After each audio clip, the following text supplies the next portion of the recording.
Countless times I've been asked, how is it even possible to go fast and save tires at the same time? Well, I'm going to give you the secret right off the bat, just to prove that the understanding is more important than the secret itself. Simply put, the less you use your steering wheel in a given corner, the more tire you will save. Most of the tire saving tips I see include a combination of driving the car easier into the corner, waiting longer on the throttle, and being easier back onto the throttle. And these are all great, they all work, but at the same time they are slow. More specifically, they can lead to slow habits. There's more you can do. To fully understand the extent of how we can push for speed while minimizing the effect on the tires, we are going to have to dive into a bit of physics. This may get a little dense, but I will do my best to simplify it, and I promise that this will help us understand the tips I give later in this video. And to any physics nerds out there, I know this is not a full explanation, but I believe this visualization will almost get you all the way there. So first off, tire heat and tire wear do not arise from nothing, especially in a physically modeled tire like in iRacing. They are the effects of forces between the track and the tire. These arrows will help visualize the forces put on the tire and thus where the tire wear comes from. I'm not going to cover the normal force, the up arrow, because that would basically just be an explanation of why the right sides wear more than the left sides, which doesn't matter too much for our purposes. So let's take a look at the other forces one at a time and see how they affect our race tire, starting with the simplest one. The longitudinal force follows the direction that the tire is pointed. For our purposes, this is only applicable on the rear tires because the front tires do not have any drive in oval cars. The tire's ability to roll minimizes the effect of longitudinal forces on fully engaged tires.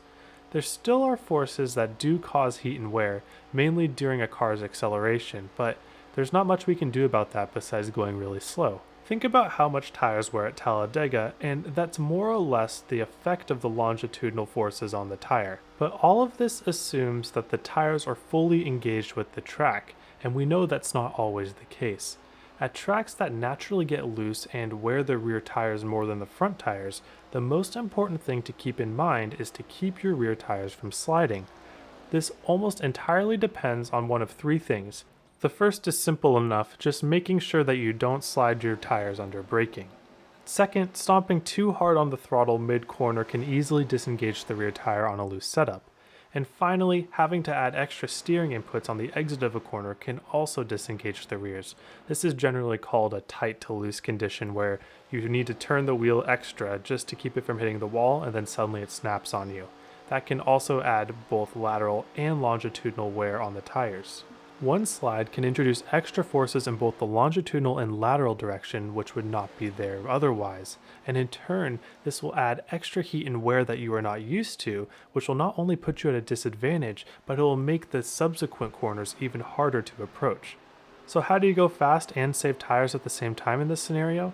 You basically need to run the entire corner as close to the slip angle as possible without going over. So while I think this is the easiest force to understand, it's arguably the hardest to execute. So let's move on to a force that's less intuitive, but has some easier to execute game plans. Lateral forces shear across a tire, so it would go from the right to the left side or the left to the right side. This force is the most intuitively felt when the car is fighting wanting to slide up the track and into the wall. This is called centrifugal force, and both the front and rear tires oppose this with lateral force on the rubber. So why is it on a tight setup that the right fronts wear more than the right rears? Well, it's because the front tires turn. Fully engaged rear tires are always aligned with the car's motion as long as the car is going straight, while the front tires are never aligned with the car's motion while in a corner. This introduces extra lateral forces onto the front tire because the direction of motion is not the same that the direction of the tires are pointed on the fronts. Instead of the tire rolling in the direction of motion, some of that is now turned into resistance on the rubber. The more the tire is angled, the more resistance there will be on the rubber. So turning the car with the steering wheel will always put lateral forces on the right front tire. Notice how I specified with the steering wheel. We can actually negate some of these lateral forces on the right front tire by getting rotation through other means. The first way is by using your brake. If you've watched any of my ARCA guys, you'll notice that I have my brake bias as low as it can go for all 1.5 mile tracks. This is because having a lot of rear brake in the car allows for a rotation that puts all those lateral forces on the rear tire while under braking, at anywhere between 5 and 25% braking depending on the track. At tracks that naturally wear right front tire, this is incredible, and this is only limited to how low you can go on the brake bias without slipping the right rear. I believe I use a brake drag at every single 1.5 mile track in ARCA, even though it's possible to not use brake at any of them. Let me show you an example of ARCA Texas turns 1 and 2 of how using the brake allows me to use less steering wheel and get on the throttle earlier in the corner.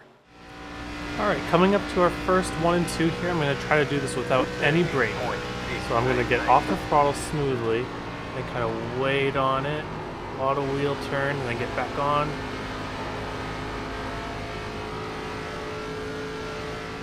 And then for the next one, I'm going to use some brake to get rotation in the corner.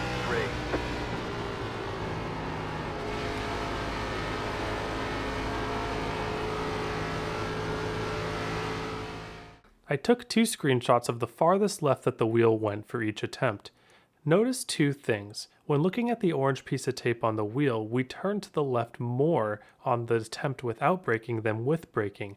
But not only that, it happened later in the corner, you can tell by the billboards, so we had a lot of wheel for longer, as opposed to our max amount of wheel came earlier in the corner with the attempt with braking. So not only did we run 1/10 of a second faster while using braking, we used less amounts of wheel and for less amounts of time, which all adds up in terms of tire saving. The second way of negating lateral forces is by using the banking and gravity to our advantage. One of the most common mistakes I see from people is not starting their turn into the corner early enough. Corner entry is a vital moment for tire saving as it sets the tone for the amount of steering input that you will need for the rest of the corner. Remember, more steering input equals more right front tire wear. By using gravity from the very start of the corner, you going from a high to low motion, you can minimize the amount of lateral force you will need to rotate. Combine this with your brake, and all the early rotation allows you to get back on the throttle in either a partial or a full capacity depending on the track. Notice this is not always the case. As we saw in Texas, I didn't go all the way top to bottom, but I still used the banking to my advantage. Building on that, another way to minimize lateral forces is to use the best line. Easier said than done, right? Well, in the way to approach that, I always tell my students, make sure that your car agrees with what you want it to do. The middle and exit of a corner should always feel easy if the car is naturally tight or neutral. If it's loose, it can be a bit of a rodeo, but that defaults back to the longitudinal force section. My number 1 tip for saving tires on the middle and exit of a corner is to not go full throttle until you are ready to turn your steering wheel back to center. Partial throttle in the center of the corner, sometimes even up to 80%, can help keep the car's momentum up, while not requiring any extra steering input to keep it on its line. Your wheels should also be done turning to the left once you hit the apex. If you find yourself having to crank the wheel after you've reached the apex, you are using the right front tire in a way where you otherwise wouldn't need to if you had a more optimized line. This better line is really track specific. The issue could be overdriving entry, not using enough brake, using too much of an arc, using not enough of an arc. There really isn't one right answer that fits every single track. But in short, being fast while saving tires is being able to compromise a fast line and a line that does not require as much steering throughout the corner. The best barely need to compromise any speed to get this effect. The last tip I have is more specific to shorter tracks, maybe a mile or less, because they have a higher speed difference, and that tip is to turn the car when it is going its slowest. If you are able to do the majority of your steering while the car is already at a relatively slow pace, this will reduce the amount of centrifugal force that is pushing on your car at that moment when you are trying to get the turn. The last time I remember this being applicable is at IRP, where you have this really weird diamond line that goes all the way up and down the track, because you're basically just trying to get the car to turn at its slowest point, and that helps you keep a lot of the right front on the car. The reason this doesn't work at larger tracks is because the amount of centrifugal force that the car feels at the beginning of the corner and the center of the corner is really not that much different, so it's not worth ignoring some other techniques. With these building blocks, some other ideas start fitting into place. Loose race cars are both fast and have the highest potential to save tires because of their ability to more easily control which tire experiences the lateral force. Also, if you've ever heard me say something like drive the car off the right rear, this idea shifts the lateral force where it would otherwise be on the right front and puts it on the right rear instead by doing something funky.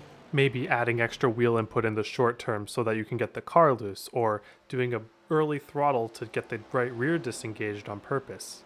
But that's my favorite part about tire saving. There's no one right answer, there's just goals. It's an art form. Please leave a comment if you have any comments or corrections to anything that I said after watching my TED Talk here. I hope you all have a wonderful day, and I hope to see you all on the track.